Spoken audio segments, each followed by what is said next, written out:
Alrighty, what's up, guys? We are all here, super excited to be with you. We're gonna let people shuffle in just for another minute. Super fun. This is gonna be a good day.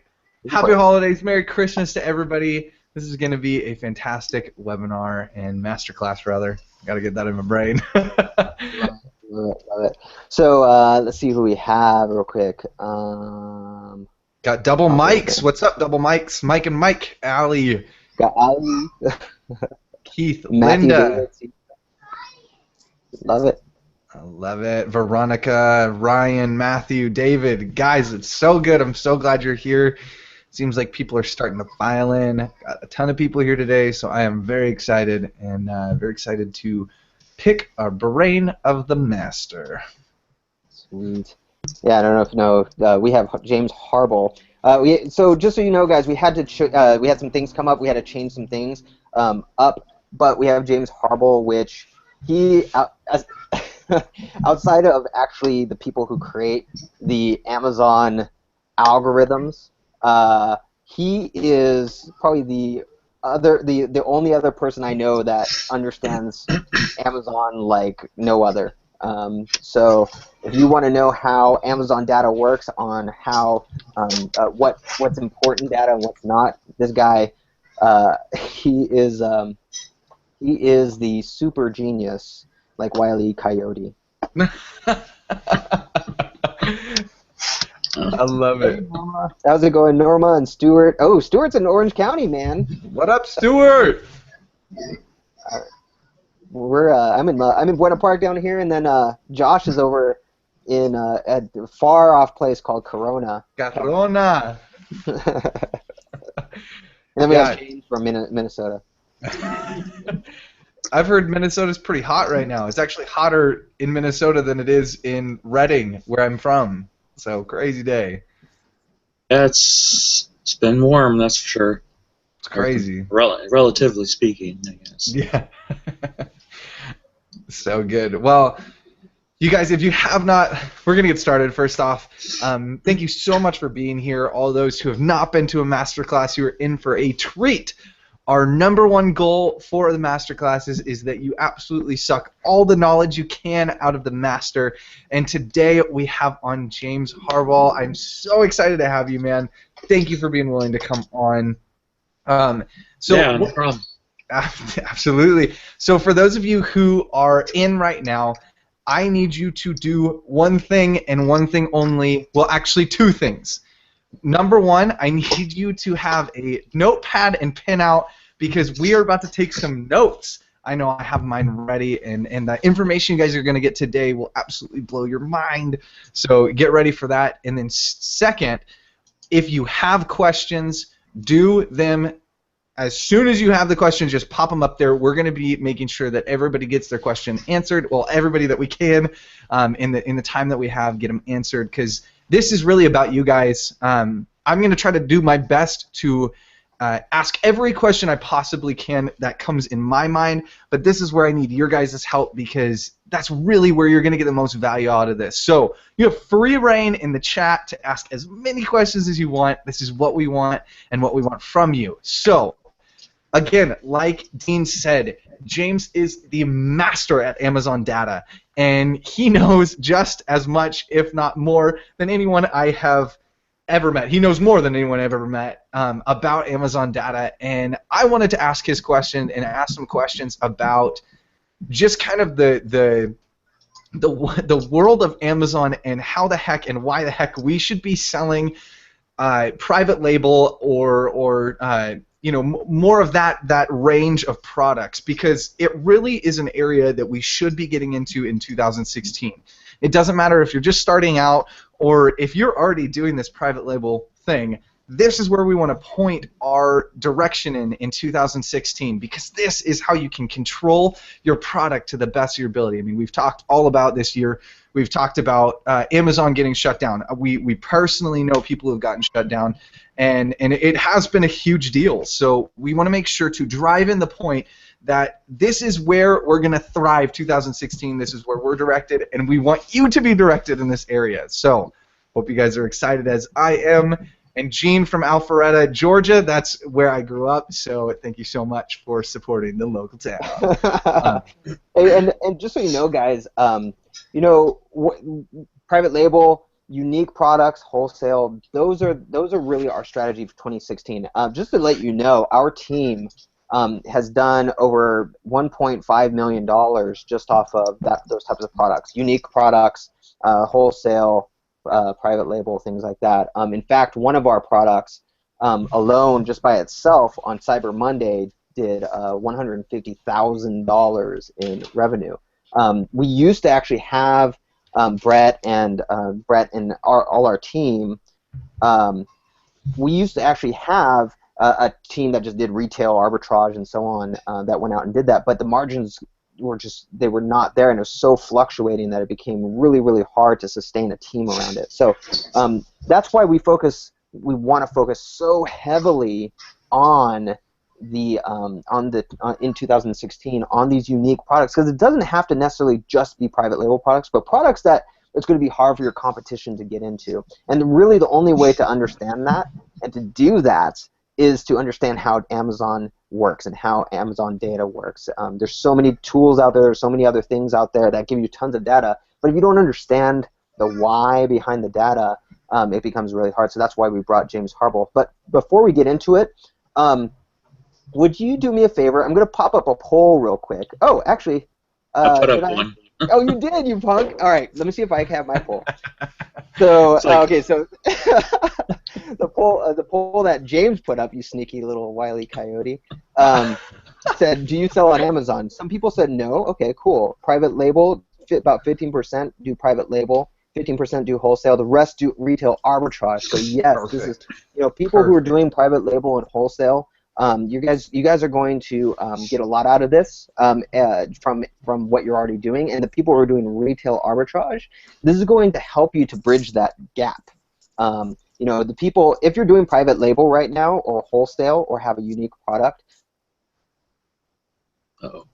Looks like we lost them. let us know in the chat. Do you like that rather than retail arbitrage, or would you prefer to go back to doing like kind of reselling and things like that? Okay. There we go. We lost you for a second, but it seems like your point was made clear. Yeah, and just I actually got the numbers this morning from our private label products. 2 of our private label products have done $1 million in the last 15 days. So wow. This is with our teams, and it's down to our rank is 600 in one of the categories, and 41,000 units moved over the past, I think it was either a month or 15 days. I'm not sure. Actually, I think it might have been a little longer than that. But so super exciting, guys. Like private label, we're super excited about. We're already doing it, and like Dean said, we had teams doing retail arbitrage, but there's only so much you can do with that, and we really are pushing towards that. Before we hop into it, because James, I got questions up the wazoo for you, man. I am so excited about this to learn more, because like you guys, I'm learning, and that's the advantage that I have, is I'm still learning this process and learning how to do it. So we talked to James, and for your Christmas present, for all who have attended, we have an amazing Christmas present for you guys. You can enjoy a free Christmas gift of Keyword Inspector for the next 7 days. It's Keyword Inspector and Kippered. So if you have not gone and looked at those, absolutely incredible, absolutely wonderful apps, and will change the game forever and how you do this. So if you guys want that, the link is up there. Totally free. It's free for 7 days, I should say. For 7 days, you guys get unlimited searches, correct? Yeah, and just so you know, no, it's not unlimited searches, but there is a free trial to be able to do it. Kipper, you can do like unlimited. Like if you're searching for a product, like you can do unlimited searches, but not the keyword tool. But we'll go through that. Yeah, and it's not a big deal. The big thing is that I don't know of any other place that any other deal where you could get Keyword Inspector for that free trial, because we kind of had to pry that out of your hands. I like to keep it close to the chest. Your Cold dead hands, Wile E. Coyote. So yeah, guys, enjoy that. If you get it, you can very quickly cancel whatever. Just try it out. It's really cool, and we're going to talk about some data stuff, which will pertain to this. It'll actually make it a lot more useful after this webinar. So James, we're going to start hammering you with some data questions. Okay. All right. Go ahead, Josh, if you want to go ahead and take it. Totally. So obviously, Amazon. A lot of Amazon is data focused. It's where we're getting the information from. But why do we need to? And this is a loaded question because we have a lot more based on this. But why the heck do we need to know the data on Amazon? Well, it's a search engine. That's what Amazon is, and in order to be found on that search engine, you need to kind of know how it works, and and to know how it works, you need a lot of data,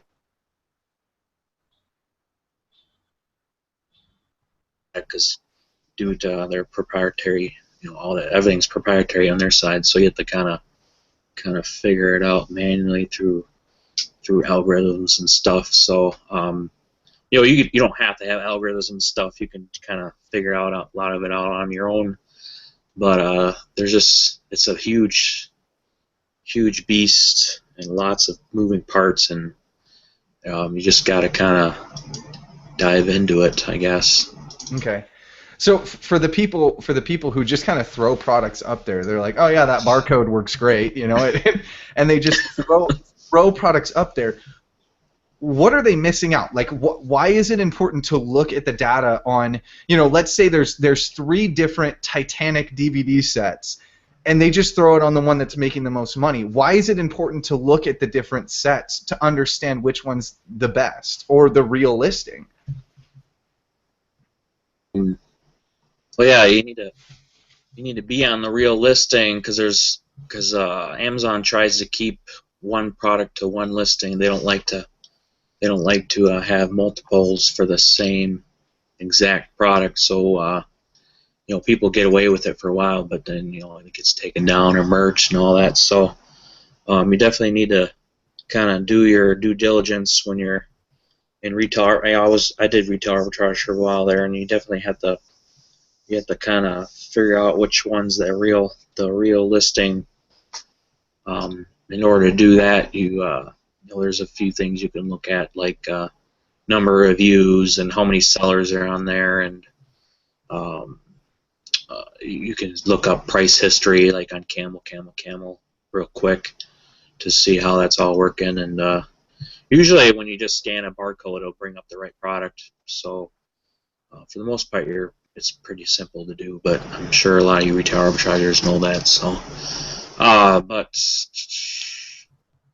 I don't know, if you're throwing up a private label or like a product like that, then you don't have to worry about that, I guess. But you need to know if that product's going to sell. So that's where you really need to dig into the data.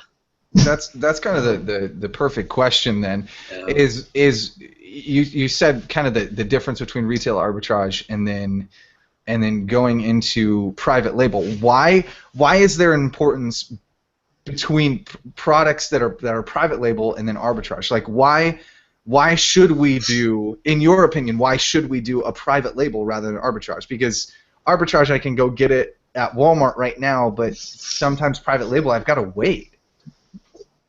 Yeah, definitely need more patience with private label stuff, but in the long run, it's gonna make you more money, or that's kind of the goal usually.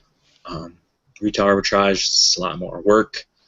I know I did it for a while there, like I said, and it just was a lot of work at home, labeling and boxing and shipping and stuff. So with private label, I basically haven't touched any of my products that are on Amazon for like almost a year now. I haven't had to touch any of it.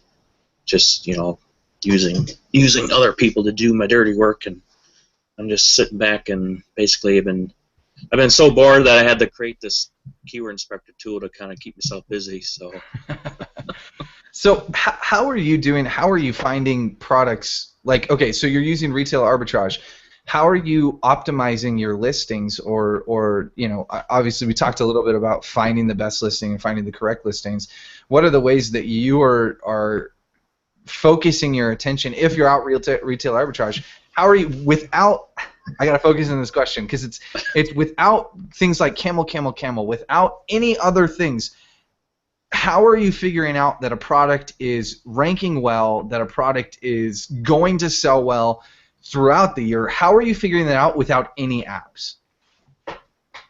I mean, I use the apps, I guess. If you're not using them, you should be. But the way I do things, I guess, is probably different from a lot of people. Is I try to find those niches that really are being underserved on Amazon. Usually I know them just because I'm kind of in the niche. I kind of track it, just because it's like a hobby for me type of niche. So I try to stick to those types where I know, I'm like a kind of a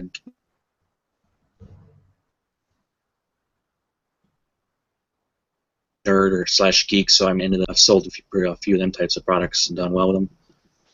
But that's one thing, you need to kind of know the niche. Don't just get into something.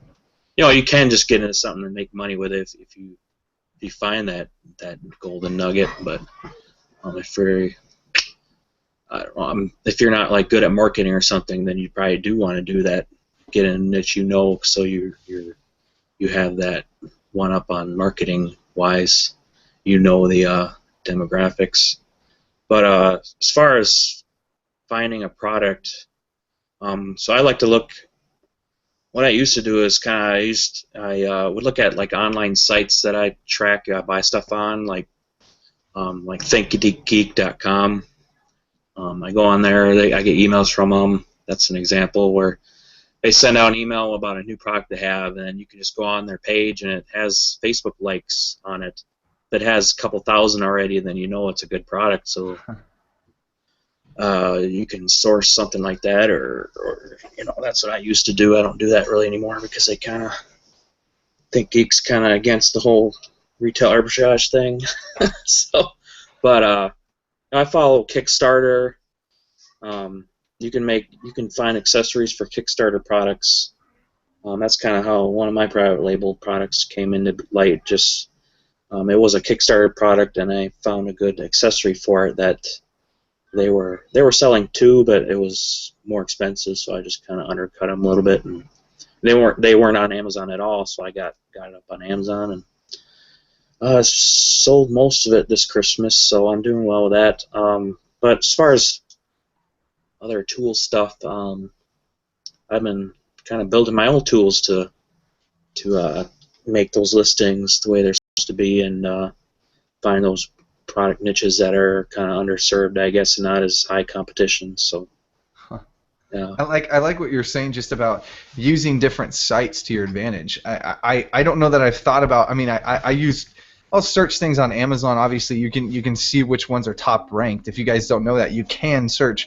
What items are hot right now. It's an easy search, but I love that you use different websites almost against themselves. They're promoting this new product, and you're like, I can go grab that and sell it. Like, yeah. I love that. I mean, it's the online arbitrage way, but it kind of takes it that step further, and then you're digging in a little bit deeper and saying, it's almost looking on different channels of like, oh, it's on this website, but it's getting 1,000 likes on Facebook. I know it's going to be hot. I think that's a fantastic way to do that and a fantastic way to look into it. This kind of leads into the next question is, why are customers buying certain products and not others? I guess visibility, I guess, would be the major thing you need to worry about. Is, can you be found on Amazon, or if you have your own e-commerce site, can you be found on Google type of thing? That's the big what if, I guess, or can you get found on Amazon if you put up your own product or a private listing, or if it's just a retail product, arbitrage product. you know. So yeah, that's the big idea is to try to be found on Amazon. Totally. But what about like I mean you've researched, you have thousands and thousands and thousands of gigabytes and a bunch of terabytes of information based on why people or what they're buying, and you have backlogs of it. What are you finding in all of this information of like why are people attracted to certain products and not other products?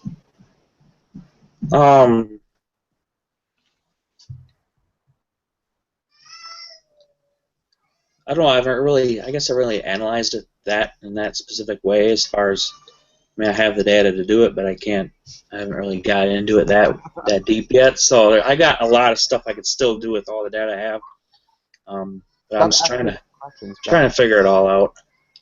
Hey, no, it's and I think a better way of kind of asking it is look, I can go to like. This is what I hear all the time when people are trying to do unique products or private label products. Is I can just go to the bestseller list. This one has great reviews. All this, I can go to Amazon, find the bestseller, amazing sales rank. Sales rank's great. Therefore, it's going to be a good product, right? Everyone does that. Well, why doesn't that work?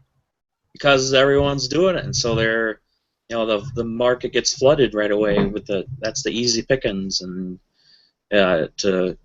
I mean, you can make some money real quick if you can get into it fast enough, but I'm trying to bring that kind of data to light here pretty quick. But yeah, if you can get into it real quick, you're going to be on top of things. You got to kind of get it on there as fast as possible. Do what you got to do.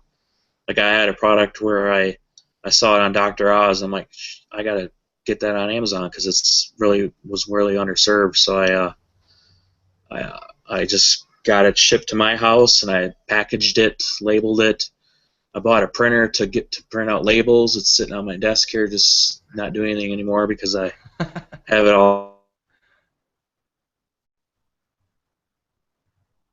outsourced now, but from Canada, the main product, and got the jars and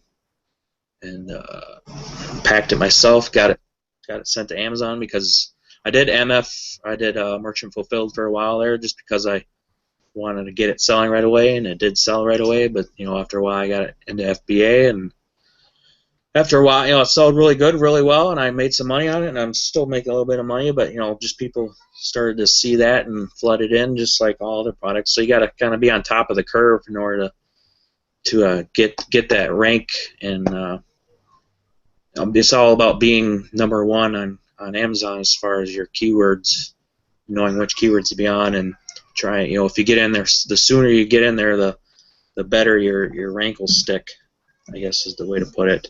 Yeah.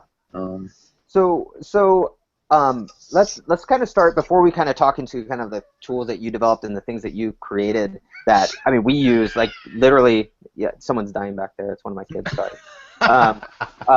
But you've actually created tools that our business absolutely depends on. Like, we would not be making the money we make right now without your tools at all. I mean, you flew out, you've talked to Brett, you've seen our operations and everything like that, and it's completely dependent on you, James. That's why I love you. You need anything, just let me know. But yeah, I gotta take a couple months vacation. Can I? Sure, hop on down here anytime. But what? So let's kind of go into the different data points. So, so I want to talk about bestseller rank. I want to talk about reviews. I want to talk about promotions. I want to talk about any type of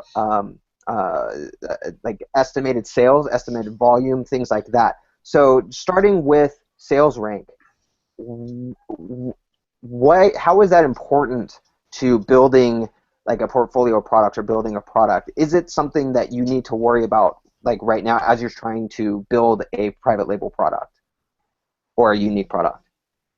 Well, as far as having a certain sales rank, not for your own product, not your own. Yeah. Yeah, it depends on the category, of course. Different categories have different sales volumes for a specific BSR sales rank. It's important just so it's when you're looking at Amazon, you're just seeing that 1 hour's data point basically every time you look. It's just how many things have been sold approximately over the past day, for the most part, and maybe a little bit of the week prior. That's all kind of in their algorithm, Algorithm. their equation to create that BSR for. Oh, So it's important just so that you kind of have an idea as to how many are selling. To kind of add them all up, all the products that are the same, and see if there's kind of room in there for you. Yeah. So if I were looking at a product, say a product, I'm doing my research and I see a product that sales rank is like just through the roof, and I go, say it's 500 in toys or something like that. I'm like, hey, I want to private label that product or create a unique bundle or something like that with that product. Because it's that day, it doesn't necessarily. It's not an indicator that it's always been 500. It doesn't mean that's a bestseller over time, right? It could be that they ran a promotion or something like that, where they just sold a bunch of them at like $2 a piece or something like that. Yeah, so you have to be mindful of that. You have to kind of, if to do it manually, you have to pretty much have to watch it over time to see how it kind of goes up and down, ebbs and flows. To kind of get a gauge on the average of the sales rank. Yeah. Just so you know, it's not like a fluke. Cool. Or yeah. Well, how about what about so when you're looking at like a bestseller, I mean, really it's just an indicator as kind of that snapshot in time, right? So yeah. When you have your product, your goal shouldn't be to necessarily get a low sales rank like immediately. Like it's not going to do anything like via promotions or anything like that for you in general, but your goal should be to get a consistently low sales rank. Like what's the importance for, I guess, your own product as your own unique bundle? Is there any importance? Does it even matter? Like in my mind, it doesn't seem like it's that important. Yeah, the sales rank, it doesn't cause your products to be found. It's just I guess the symptom of it. Okay. So if the more you sell, the better your sales rank. But sales rank doesn't really have an effect on your keyword. It's the sales rank is just a indicator of how well you're doing, and you can't really think of it any more than that, I guess. Okay. Cool. So how about reviews? Like I'm creating my private label product. If I get 100 5-star reviews, whether I promoted them or not with a coupon or whatever, I'm gonna sell a ton, right? Like from then on. No, like reviews, these days that kind of used to be a couple years ago, but nowadays reviews they're not as important. You still need a few at least to kind of get started, to kind of have that social proof. But as I guess it depends on the niche. If you're going to try to get in a niche with most products having thousands of reviews, you're probably going to need tens of thousands of dollars, hundreds of thousands of dollars to get into it, to actually kind of beat out those guys, or even just carve out a little bit of piece of the pie for yourself. So reviews are, I think Amazon's probably looking at it more and more as trying to weed out the ones that are, trying to game that review system. They're not taking it into an account as much anymore, so it's not as important. Just to get, if you get a few, that's good. Yeah. And try to keep getting them through emails is really important, just to kind of keep adding more and more per day. Cool. So it's more of like a social proof conversion type thing, like especially if you're doing sponsored ads or something like that. If you can, reviews are good for keywords. If you can try to manipulate the people that buy your products with the emails, try to get them to put in keywords into their reviews.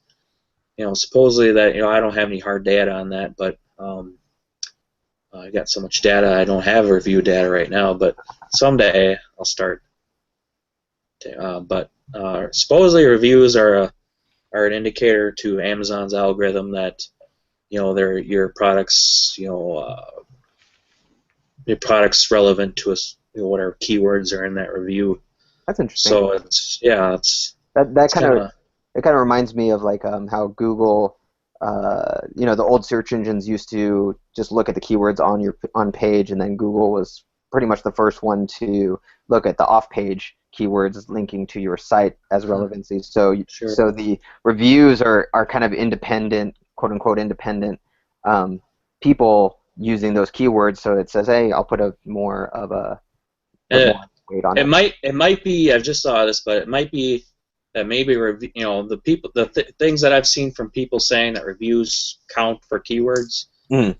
Might be like an after effect of having those reviews with the keyword. I mean, what I'm saying is, like you said, Google, they scrape Amazon, your product, with those reviews on it.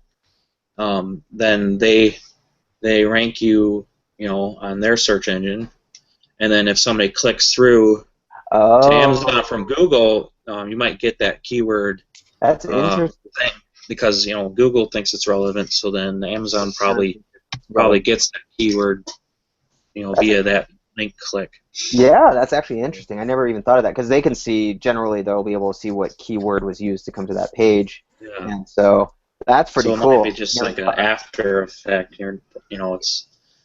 Yeah. So you guys, you heard this first. This is something that I've actually never heard before, but it makes sense. It could be this is the beauty of these master classes, is also being, you're sitting with someone who is a master in this field, and that was actually pretty. I can't sleep sometimes. I'm thinking so much. I can't think sometimes. I'm sleeping so much. So so cool. So what about promotions? A lot of people are like, "Hey, we need to run promotions. Then we're gonna make it. Like, it's gonna be awesome because we'll get 1,000 people buying, and then we'll rank #1 for everything." Well, Amazon's kind of put the kibosh on that too these days. As far as like giving away dollar products, they kind of their algorithm kind of takes that out of the equation these days, as far as like discounted products. So you could still, I haven't really done a lot of promotions lately. I've been kind of focusing on my tools and stuff, so I'm not really up on the latest and greatest. But it seems that promotions aren't as high. Discounts and stuff aren't as big of a deal as far as trying to rank and stuff. But if you can get a ton of traffic with full price sales somehow, via Google AdWords or Facebook ads or whatever, and try to space out those sales over a week or so, try to build up the sales over that time frame. Yeah. Then Amazon really likes what they see with that kind of thing. So that's something that I've kind of wondered myself. Is I see ads on Facebook all the time for certain products and stuff, but is there, as a seller, is it important to do those kinds of things? Do Google ads or Facebook ads? Do you really think it shifts things that much for you? Well, some of the gurus, if you're into that kind of stuff, if you're kind of comfortable with it, and go right ahead, because it definitely will help with your ranking on Amazon, your organic ranking. So yeah, go ahead. But if you're not comfortable with that kind of stuff, I'm not very comfortable with that kind of stuff, so I don't really do. I try to find those products that will do well on Amazon without requiring all that. But then it's more of a long-term play as far as getting ranked on Amazon and stuff. So you have to kind of play it by ear as far as what you need to do. Depending on it, usually it depends on the niche. So yeah, if you're getting into a highly competitive niche, you're gonna probably need those off Amazon ads and stuff to help with your rank. Cool. Oh, that's great. That's great. So let's kind of get into more of the stuff that actually you start kind of needing tools for. I mean, there are tons of tools out there to find stuff like this, but like how important and how accurate are some of like the estimated search volume? Like if I have, there are tons of tools out there. How do I know by, say, a listing or a type of product or a particular keyword? And guys, go ahead and keep on asking your questions. Don't, just because we haven't answered them doesn't mean that we're not going to. We're going to answer them soon. Danny had a really good question as far as finding keywords of your competitors. But how can you start finding, is this a good market? I know there's Google Keyword Planner, if you can talk to that and how that relates to Amazon, and then is there any really kind of more accurate way of finding keywords and things like that on Amazon for products? So yeah, there's lots of tools. Most of them rely on the Amazon Suggest tool. They also rely on your knowledge. You have to like basically seed the keyword in order to find. It never made sense to me how people find keywords for products.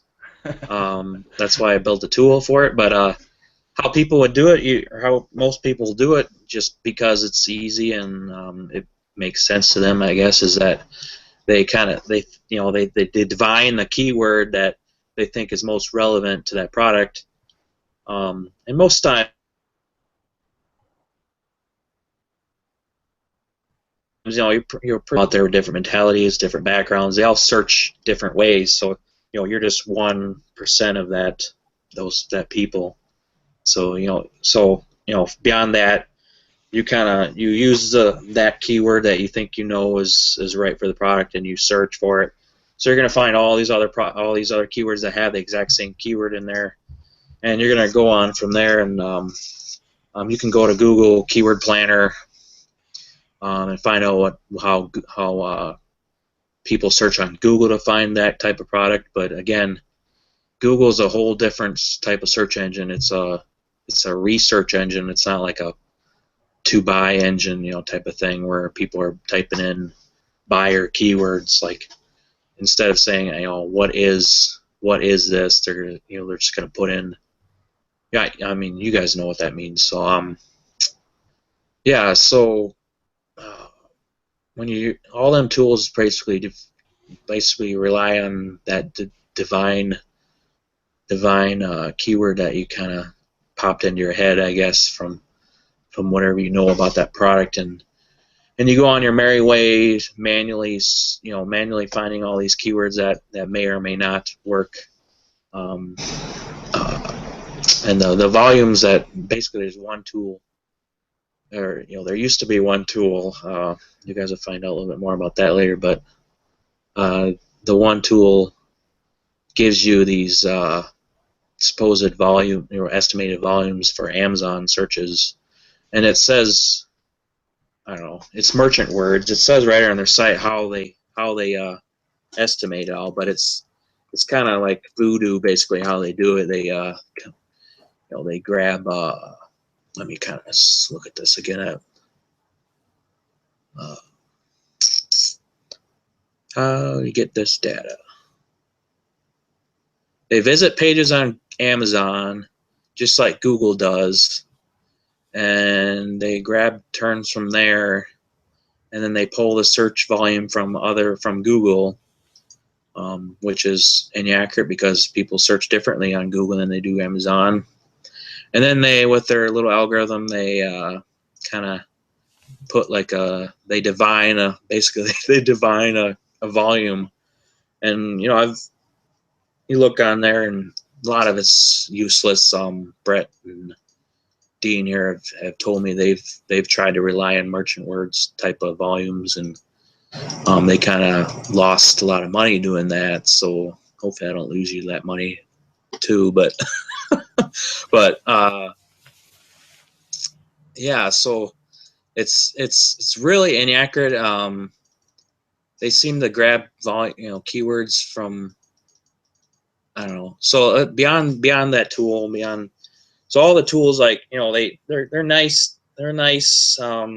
They give you a list of what you think would be good, but they don't really kind of dive in deep into what kind of keywords are actually being used to find those products. They just kind of, because they're not based on the products, they're based on just your divine knowledge of it.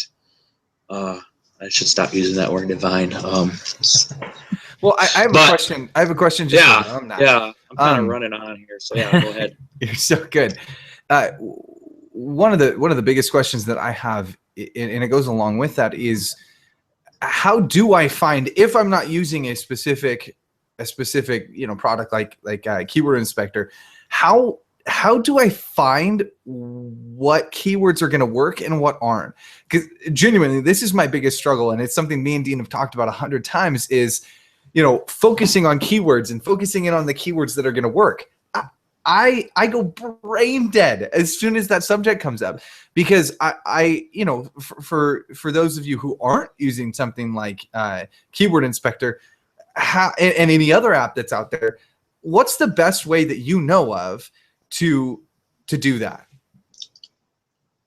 I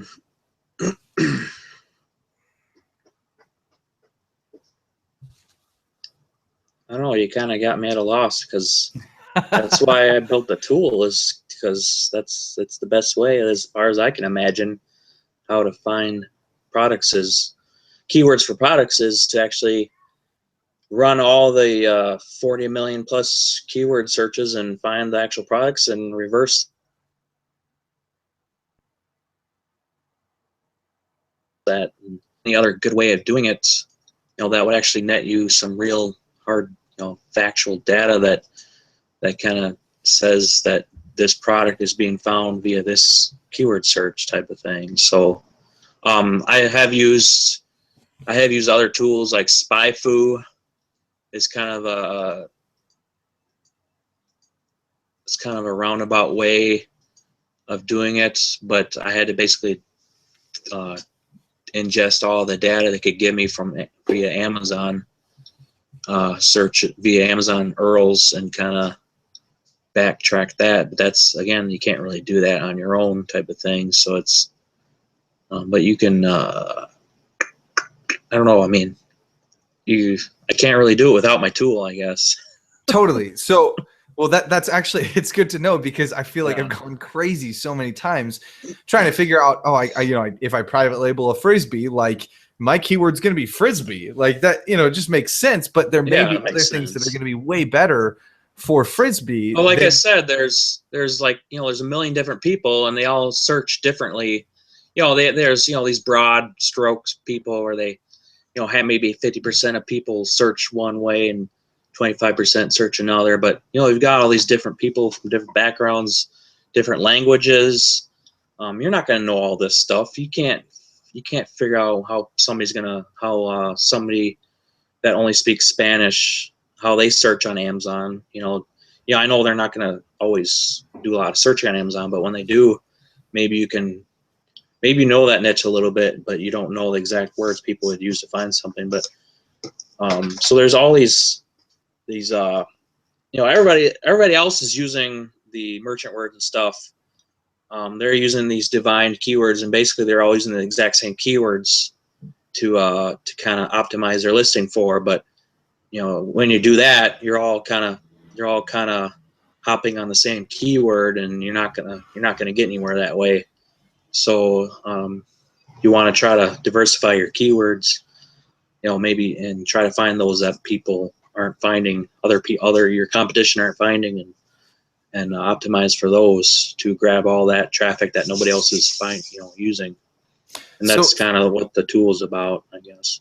Totally, and that was my next question. Was, okay, I'm hopping on for the first time, and I've been on Keyword Inspector, so I understand it a bit.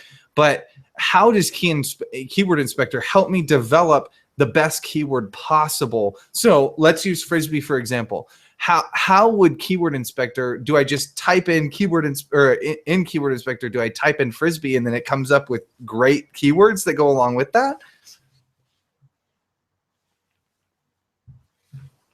Trying to divine the keywords again with Frisbee, and I'm kind of working on a tool that might help you out that way, but right now it doesn't work that way. You basically what you're doing is finding those products that are selling well, Frisbees that are on Amazon, and you use that that product, and you kind of reverse the search, and with the data that I have on the tool, you find all the keywords that people are using to find that product. So then you know exactly what people are using to search for that product, because what I do, we grab keywords only from the Amazon suggest thing, and from the related searches that they give you.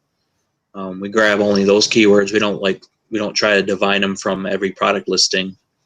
You can't really do it that way, because that's not how it works, I guess. But so we just reverse that and give you all the keywords, and then what I used to do up until today was I had this big algorithm that looked at reviews and categories and BSRs and a little bit of Google volume thrown in there, and this algorithm would sort it from I would tell people basically sort it from most converting to least converting keyword type of thing, and everybody loved that.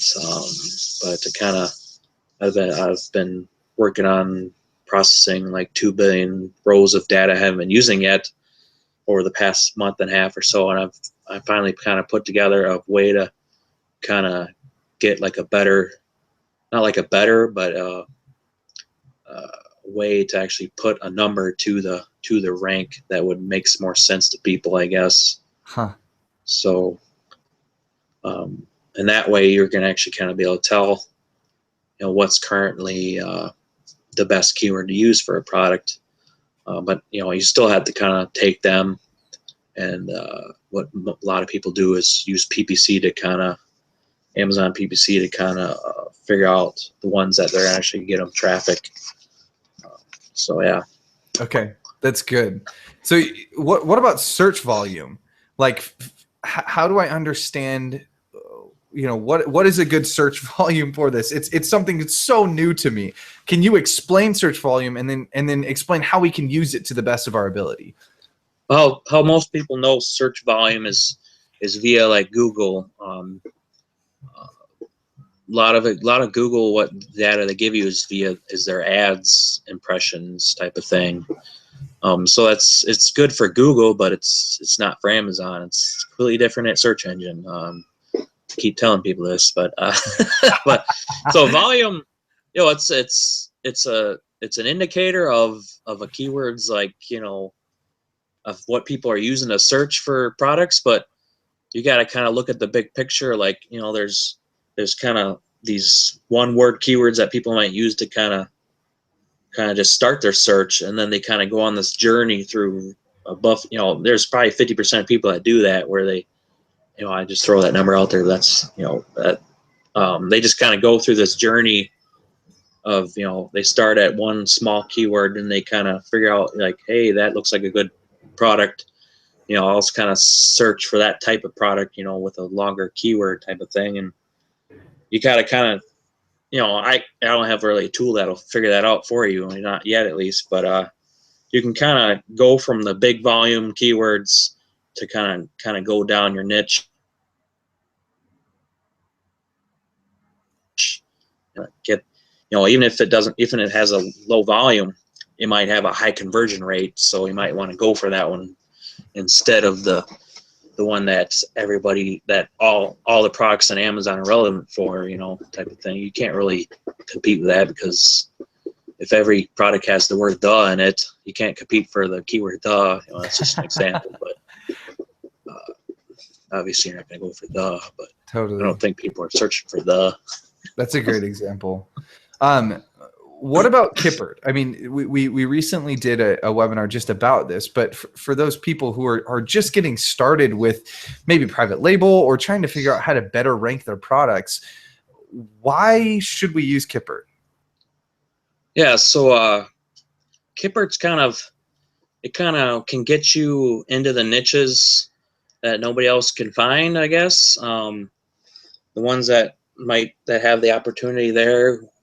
So what it does is you can filter a whole, I've got basically Amazon's products list in my database, with all the data behind it, the sales ranks and like an estimated volume, sales number of sales on it, and reviews and all this data. You can kind of sift through and find those products that might be underserved via filters, I guess. And then you can kind of look at the history.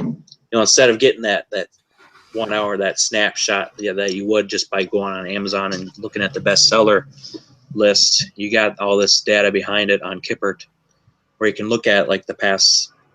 I got like more than a year's worth of sales estimates, but like reviews and pricing and stuff. You can kind of see how that specific niche is kind of going, how it's waning or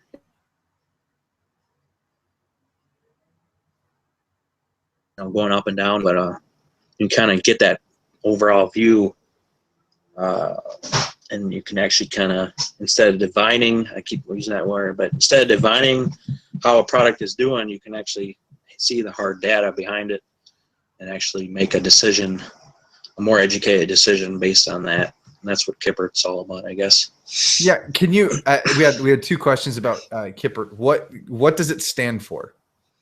So it's just short for Keyword Inspector's Product Research Tool, KIPRT. So perfect. Okay, and then my next question, and one of the most important to the people who are listening, is sourcing. I know there's reverse sourcing techniques. There's all these things. How are you personally finding private label products and pushing those? I don't know. I've been trying to stick with USA stuff based. I kind of shy away from China, not because I've lost money or anything from them. I've got stuff from China. Sorry, but I got stuff from China, but I try and just go on Google and search, private label ... or even wholesale sometimes ... or keyword slash. I just kind of just, I don't know, I just search on Google and find it. I don't know. There's what are the main ones that I use? Well, I think the easier question would be, how do you know? Okay, so you've searched abroad. Before you start searching, you're probably searching for a unique product or a unique niche that you know is going to sell. How do you know what niche is going to sell? Or how do you know what product to source that's going to sell? I don't know. You just, if you're just starting out, just try to stick to something you know. Otherwise, use Kippered to kind of filter out, try to find those hidden gems where they're not really being. There's one or two people that are selling a bunch load of products and they don't have a lot of reviews, or they have a really high price. You can undercut them a little bit maybe, or they have really bad reviews but they're still selling a lot type of thing, or they're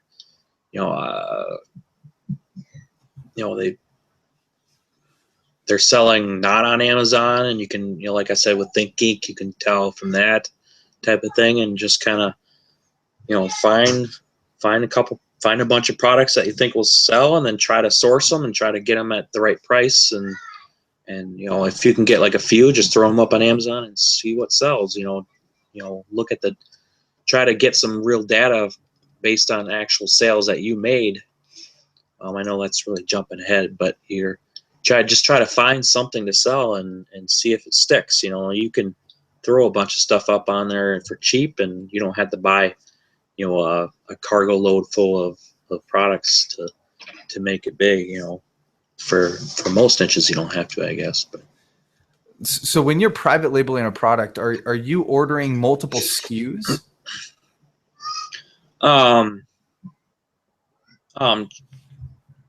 Not right away. You're going to start with one SKU, because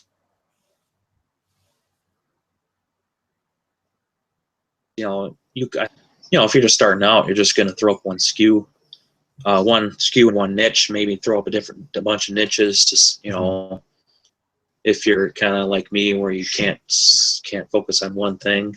But if you can focus on one thing, then yeah, you know, go wide or go deep. That's kind of up to you. That both ways work on Amazon. You just have to kind of know how to market it, I guess. But it's you know, there's benefits to going deep as far as having all the same types of products or ones that are kind of play off each other. But there's also there's a, you know, if you want to kind of play Amazon, you got to kind of have different niches, because sometimes one might get taken off Amazon for whatever reason. So at least you have that other product to kind of keep going. As long as you don't get suspended or something, it's just the one product. But you gotta kind of play Amazon as far as their, you know, you don't want to do stuff that's black hat. So you know, there's always that little bit of a notion that something, you know, somebody else could be kind of gunning for you and trying to take you off. You know, I don't mean to scare people. I mean, it doesn't really happen to me at all, but you know, there's always that. You kind of diversify on Amazon. That's kind of the way I do it, I guess. I love it. No, it's good. It's great advice. And I know Dean talked about earlier that we've done bundles, you know, just finding one product on, you know, on a specific website or whatever we know we can private label, and then bundling it with another.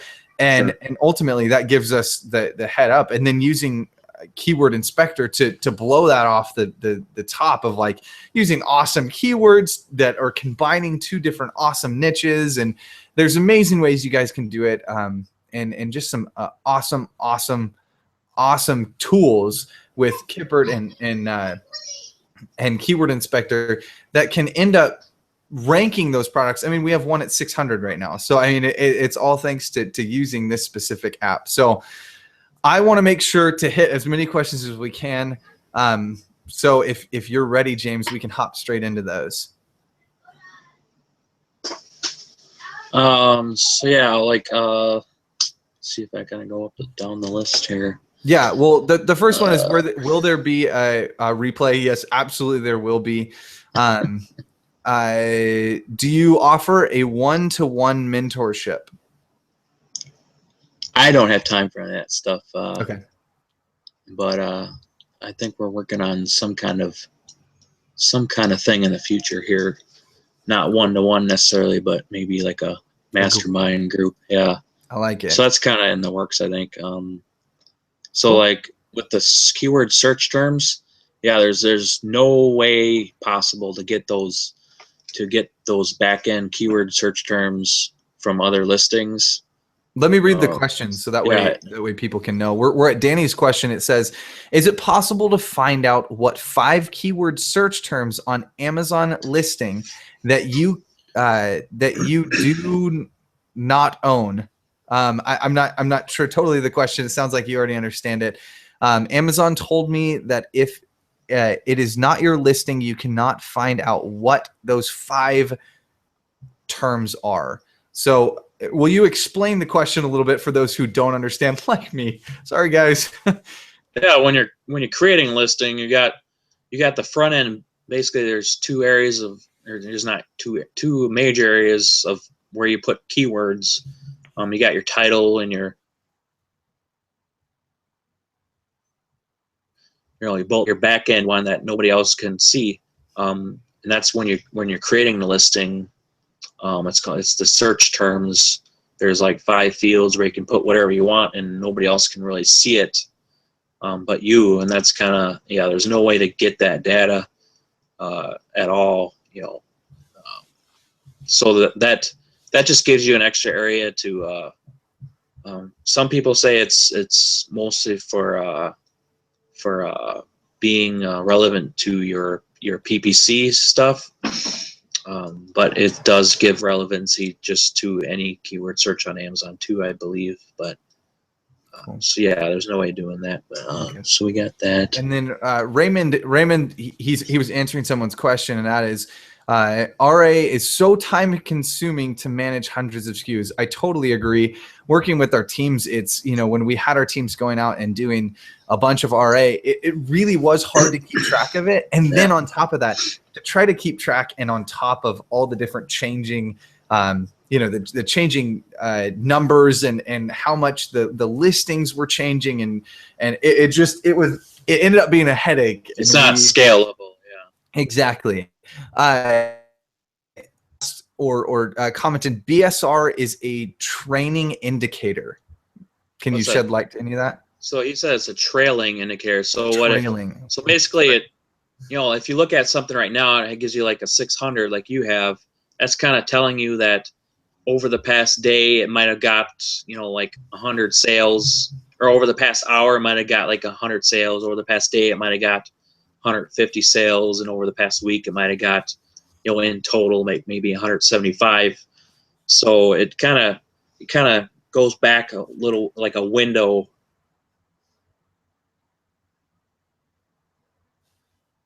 In time, and the closer that window is to the current time, the more effect it has on the rank. And that's all in my equations when I'm calculating on sales averages on Kippered. But it goes back in time and kind of follows along. So you're only seeing that little bit in time, and mostly what you're seeing is just the past few hours, basically. So that's why you can't really go off of that solely and make you can't really do that anymore these days. Okay. That's why looking at the bestseller list is kind of a bad idea, just because of that. Totally. Merchant words. Can you explain that? Yeah, that's like the go-to keyword tool when you're kind of defining a keyword. You could just type in a keyword, and you'll get all the supposedly all the keywords that really just have the phrase that you put in there in it. So you have to kind of do your own manual searching with that tool, and they give you a supposed estimated volume, but most people have found that it's not very accurate. So that's going to be the old way of doing things. Okay. And then Linda, yes, the original plan was to have Ace Inspector, but we had just some different things fell through, and we wanted to bring as much value as possible. So if you guys have any further questions, please let us know. But yeah, to that I apologize again. Question for James on Keyword Inspector: when searching a competitor, you get about 500 lines on Excel. How/where do you build these into your listing? Okay, so Keyword Inspector has like different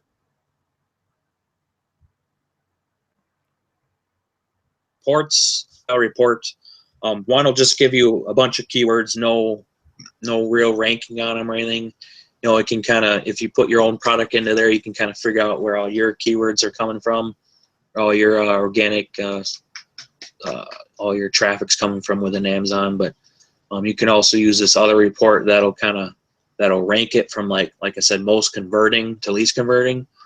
So what you want to do with that list is basically take the top keywords from that list, the one that's sorted, and you try to get those top ones in your title, and in your search terms fields in the back end, like we were talking about just a little bit ago. You want to use them, put them in there, first and foremost. And then, so you've got all these other keywords, what do you do with them? So you can stick them in your bullet points. Those supposedly help you rank for certain things. I guess starting out, usually you don't really want to like stuff everything full, 2,000 characters in description, 500 characters in each bullet point. You don't want to do that. You want to kind of try and put a few keywords in there and then see what happens, basically, and kind of keep kind of looking at the data as far as like Amazon gives you the session data and stuff, kind of see how you're being found and kind of work from there, work from the data you get from Amazon, and add the keywords that are seen to be making you money if you can find that. Take out the keywords that aren't really doing anything for you, because a little bit of technical on the search engine side. When you have kind of not really focusing on one keyword, so then Amazon doesn't kind of make you more relevant for one keyword versus another one. So you kind of want to focus in on a few keywords, so that Amazon thinks you're really highly relevant for those keywords, so you get ranked better for them starting out, type of thing. That's how most such search engines work. Okay. So then, where was I at? So the keywords are also good for your PPC. You can use them in your AdWords if you want. I haven't really tested it for AdWords side, but I guess Pinterest, people have had luck with using the keywords for Pinterest ads. Now that Pinterest has pretty much opened up everything for business stuff. So yeah, they're good for that too. So Good. you're definitely. And then now we just launched our little volume indicator on the reports, the sensitive reports. That'll give you really a better indicator as which keywords you should probably try to use. You're probably not going to go for the ones that have like 2 million search volume. You're going to want to go for the ones that make more sense for your product. Longer tail keywords, I guess, the ones with more words in them usually. So you want to use them again in your search title. Make it relevant, highly relevant for those just few keywords, and go from there. That's good. Please forgive me if you've already hit portions of this, but on Amazon, is there anything close to the individual interests and previous purchase history or types of audience that we could be able to generate, like on Facebook?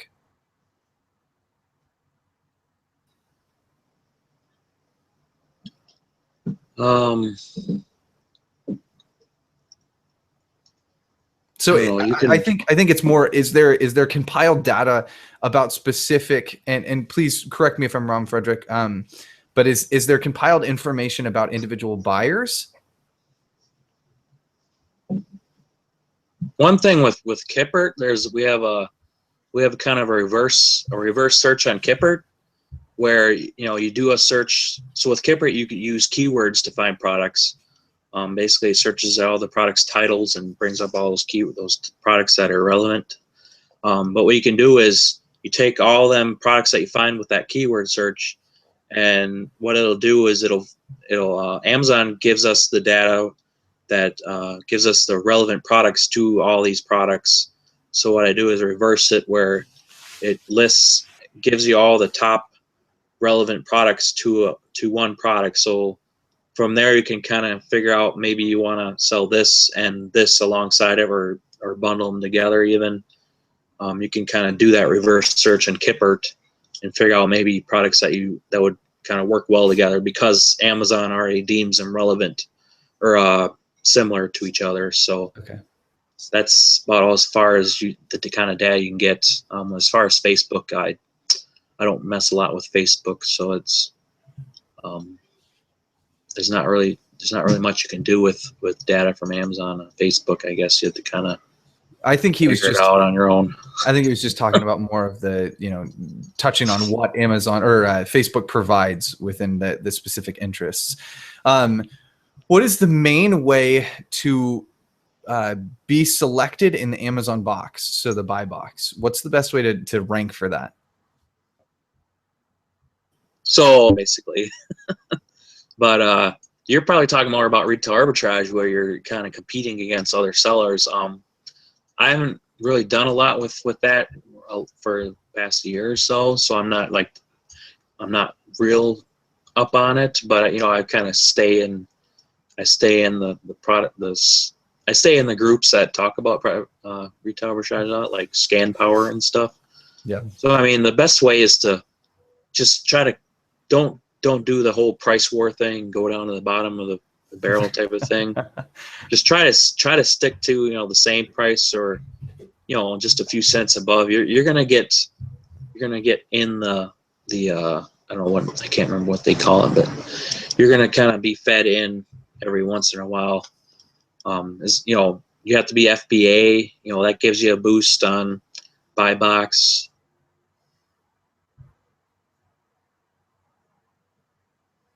Your set of seller ratings that kind of get you into the buy box more or less. So you want to be up in that 100% to get, you know, the most bang for your buck as far as getting into the buy box. You know, there's and that's about all you can do really, is keep your price, you know, at the same.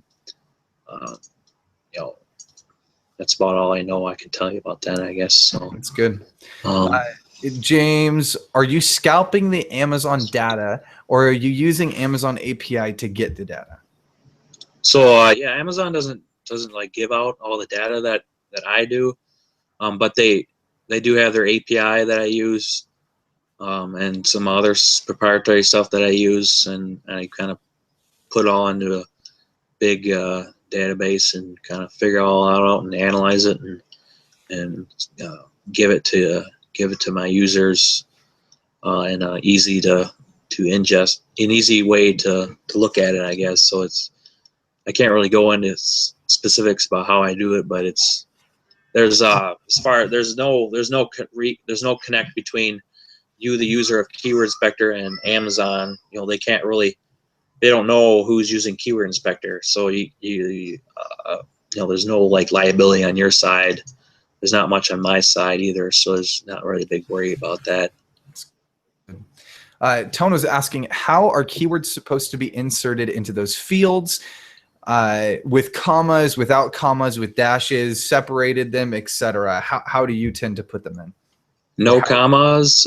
Try to keep them in the phrases, you know, and keep them in a good order of phrase, how you would say it. And that's about all I can tell you about that. I don't have any hard data on that, but that's what most people, that's what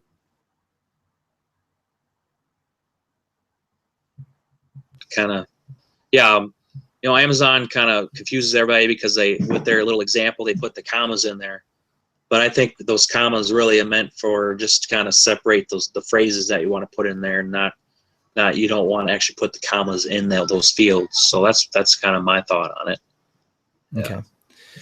How can I build the 500 lines of Excel data from Keyword Inspector into my listing? We already kind of went over that. I don't really nothing else to say about that, I guess. Cool. What about misspelled words? So that one, I don't know. I haven't really like found a use for it.